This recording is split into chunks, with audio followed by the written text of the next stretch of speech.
कहते हैं आजादी ऐसे ही नहीं मिलती बल्कि उसे छीनना पड़ता है। सन 1942 का अगस्त का महीना और आज का यह दिन इसी बात का जीता जागता उदाहरण है, जब पूरा भारत जल रहा था और सबसे तेज लपट उठी बलिया से। एक छोटा सा जिला, लेकिन साफ इतना कि पूरे ब्रिटिश साम्राज्य की नींव हिलाकर रख दी। आज आपको हम ले चलेंगे 9 अगस्त 1942 के उसी दिन में, जब बलिया से उठी एक चिंगारी ने पूरे ब्रिटिश शासन को जलाकर रख दिया।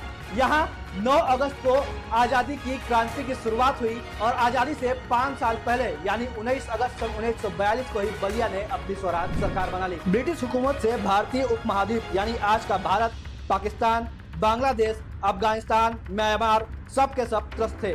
कांग्रेस के बड़े नेता अंग्रेज गवर्नर की वादा खिलाफी से नाराज थे। 8 अगस्त सन 1942 को बंबई में कांग्रेस वर्किंग कमेटी की बैठक हुई। निर्णय लिया गया कि अगर अंग्रेज भारत को तुरंत स्वतंत्र घोषित नहीं करते तो हम हिंसक लेकिन सामूहिक आंदोलन शुरू करेंगे।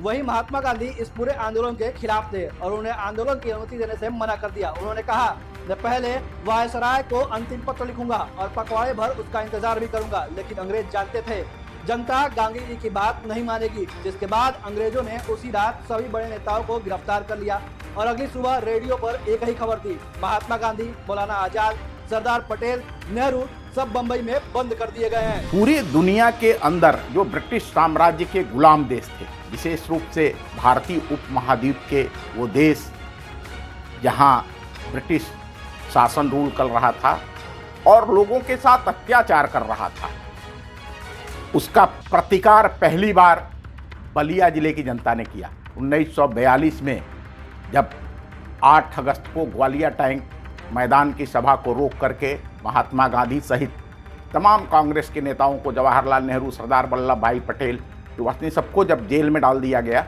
तो ये खबर 8 अगस्त की रात की घटना है। 9 अगस्त को सुबह 10 बजे बलिया पहुंची थी और उसी समय से बलिया की जनता ने तैयारी शुरू कर दिया था। टीन का भूपू लेकर के और लोगों ने प्रचार शुरू कर दिया कि कल हम लोग जुलूस निकालेंगे और बलिया की जनता ने वह कर दिखाया जिससे गुलाम देशों के नागरिकों ने प्रेरणा प्राप्त किया था। 9 अगस्त को बलिया में जुलूस निकला, जिसे अगस्त क्रांति के जुलूस के नाम से जाना जाता है। सेनानी उमाशंकर सोनार, जो उस समय बलिया में कांग्रेस के मंत्री थे, नगर मंत्री थे, कांग्रेस के सारे बड़े नेता, चित्तू पांडे, महानंद मिश्र, तारकेश्वर, जितने भी कांग्रेस के बड़े नेता थे, सब पहले से जेलों में बंद कर दिए गए थे। ये पहले से थी और वो प्रस्ताव, जो गांधी की बात लोगों को समझ में नहीं आ रही थी, जब कांग्रेस कमेटी ने, अखिल भारतीय कांग्रेस कमेटी ने यह प्रस्ताव पास किया कि हम 9 अगस्त से अंग्रेजों भारत छोड़ो आंदोलन आरंभ करेंगे, लेकिन गांधी जी नहीं चाहते थे। उन्होंने कहा था कि मैं इसके बारे में गवर्नर को पत्र लिखूंगा और फिर बात करूंगा, लेकिन जनता इसके लिए तैयार नहीं थी और बलिया की जनता ने वह कर दिखाया कि जो पूरे दुनिया के लिए मिसाल बन गई। जिसके बाद नेताओं के बंदी होने की खबर जैसे ही बलिया पहुंची, यहाँ से बागी बलिया का बागी पौरुष भड़क उठा। जिसके बाद यहाँ की माटी ने कसम खाई कि हम आजादी लेकर रहेंगे। जिसके बाद बलिया में बजा एक टीम का भोंपू अंग्रेजी सरकार की कब्र में आखिरी कील साबित हुआ। उस वक्त बलिया में 5000 कौमी सेवक दल के प्रशिक्षित कार्यकर्ता थे। जिलाध्यक्ष चित्तू पांडे पहले से ही गिरफ्तार हो चुके थे। तभी नगर मंत्री उमाशंकर सोनार और सूरजलाल ने टीम का भोंपू उठाया, गली गली घूमकर पुकारने लगे, उठो, अंग्रेजों को भगाने का समय आ गया है। लोग घरों से निकल पड़े, भीड़ लगने लगी और हर तरफ बस एक ही नारा था, अंग्रेजों भारत छोड़ो। जिसके बाद महज कुछ ही दिनों में बलिया की महिलाओं ने जानकी देवी के नेतृत्व में 13 अगस्त को कलेक्ट्रेट और जजी कचहरी पर से ब्रिटिश यूनियन जैक को उतारकर भारतीय तिरंगा फहराकर अंग्रेजी प्रशासन को उखाड़ फेंका। 19 अगस्त 1942 को ब्रिटिश समाज के कलेक्टर मीजे निगम और एसपी रियाजुद्दीन अहमद खान ने जिला मुख्यालय पहुंची 40,000 से अधिक सशस्त्र क्रांतिकारियों की भीड़ के सामने घुटने टेक दिए। जेल का फाटक खोलकर कांग्रेस जिलाध्यक्ष से कहा कि इस बलवाई भीड़ को समझा बुझाकर वापस भेजिए, नहीं तो हम लोग की जान नहीं बचेगी। हम सभी लोगों को जेल से रिहा कर रहे हैं।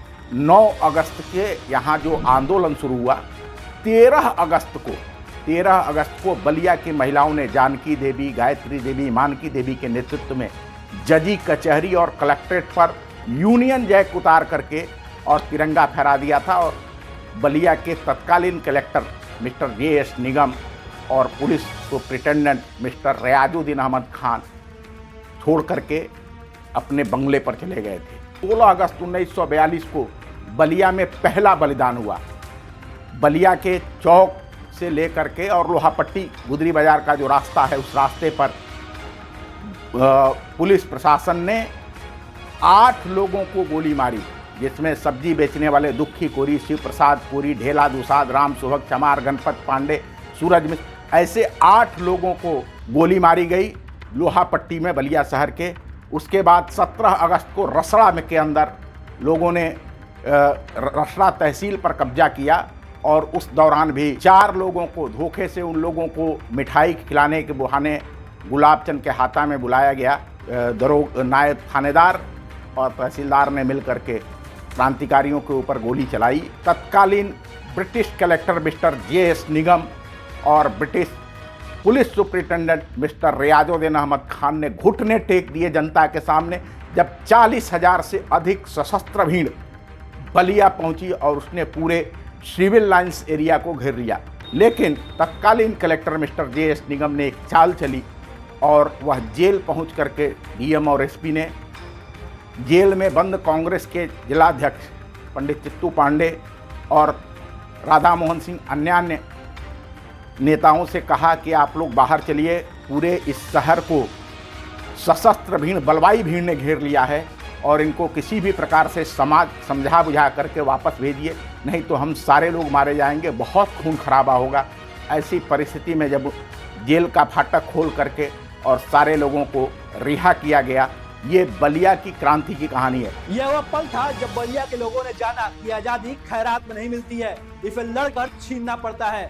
और 1942 के अगस्त का महीना ये गवाह है कि ये तारीख महज एक इतिहास के पन्नों में लिखा इतिहास नहीं, बल्कि बागी बलिया के शौर्य की कहानी है, जब यहाँ के लोगों ने बिना डरे अंग्रेजी साम्राज्य से लड़कर और यहाँ की आजादी छीन ली और अंग्रेजों को बलिया से उखाड़ फेंका।